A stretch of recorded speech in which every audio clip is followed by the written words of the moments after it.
Yes, most of you have, right? So basically what it talks about is sex trafficking. That's how I got the picture of the girl. So sex trafficking is pretty much another way of saying slavery. It's like a modern day slavery. According to the Federal Trafficking Victims Protection Act, they define it as a human trafficking. They define the crime of human trafficking as the purpose of commercial sex where force is used obtaining of a person for labor services, or it can be another form of slavery. A commercial sex act is the giving or receiving of anything of value like money, drugs, shelter, food, clothes, or even attention to any person in exchange for a sex act. So what is sex trafficking? And that's what I just explained.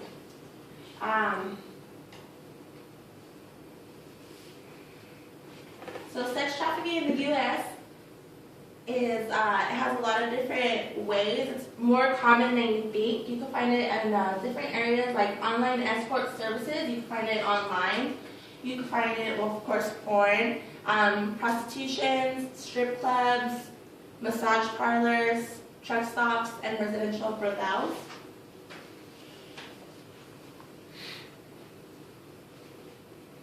So pretty much I found this chart and it shows you how the traffickers get their girls.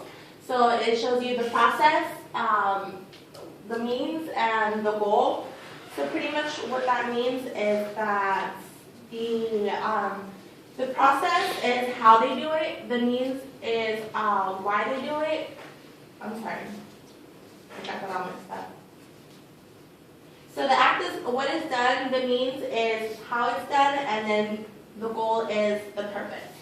So you can see that first they recruit the girls, or they transfer the girls, or sometimes it's not even girls, they're just victims. There's children, there's females, and sometimes there's men, but it's very rare. And then how they do it, how they keep them, is they either threat them, they give them threats by saying that they will hurt their family, or they abduct them, or fraud, deceit, deception, or abuse of power. I was reading that about a girl that she was an immigrant and she was going to, she wanted to find a job, and she was trying to find a job, and then someone finally gave her this job and told her that she could work for him, and then she'll be able to provide shelter, provide food, and all that stuff. So pretty much that was like abuse of power, so she ended up being one of these victims. So there is a lot of minors in this industry that are under 18. It was kind of sad to find out that there was a lot of children that are trafficked in the United States. There's over 2.8 million children and teens that run away. That's how the traffickers get their victims, because they run away, and 1/3 of the children that run away are the ones that get manipulated into the industry. Either most of these kids have a history of sexual abuse, physical abuse, or they're kids. They're easy to manipulate.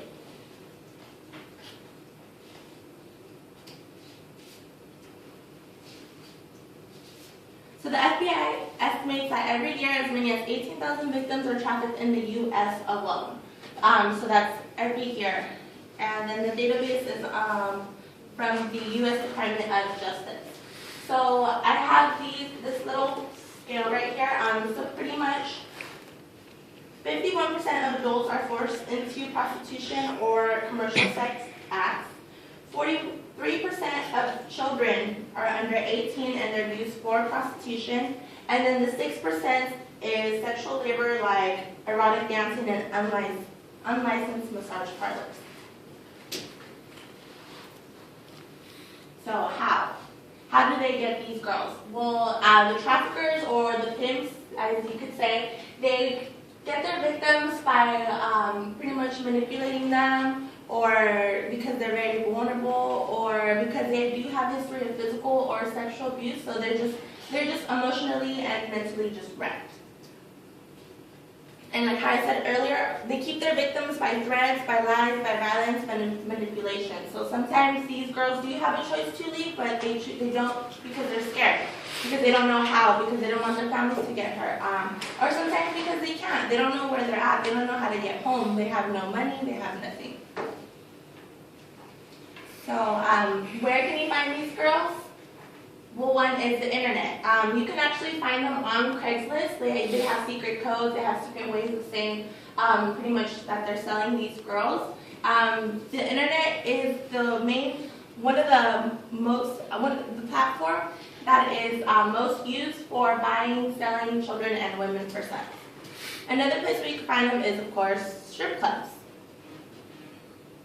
So, strip clubs are so mainstream that you think that these girls sometimes choose to be there, but they really don't.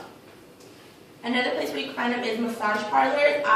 There's actually one down the street from my house, and I just actually heard about how they have girls there that give you the happy ending. And then these girls, pretty much they have to service, like how they say, 20 men a day. And usually they make somewhere from, each girl makes around $500 to $1,000 a night.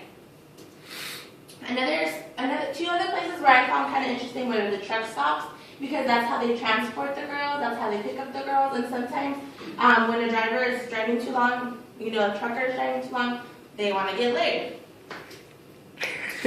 And the last one is residential bordels. And that's pretty much, it's pretty much houses, apartments, just places where they have all these girls locked in, and they're pretty much whorehouses.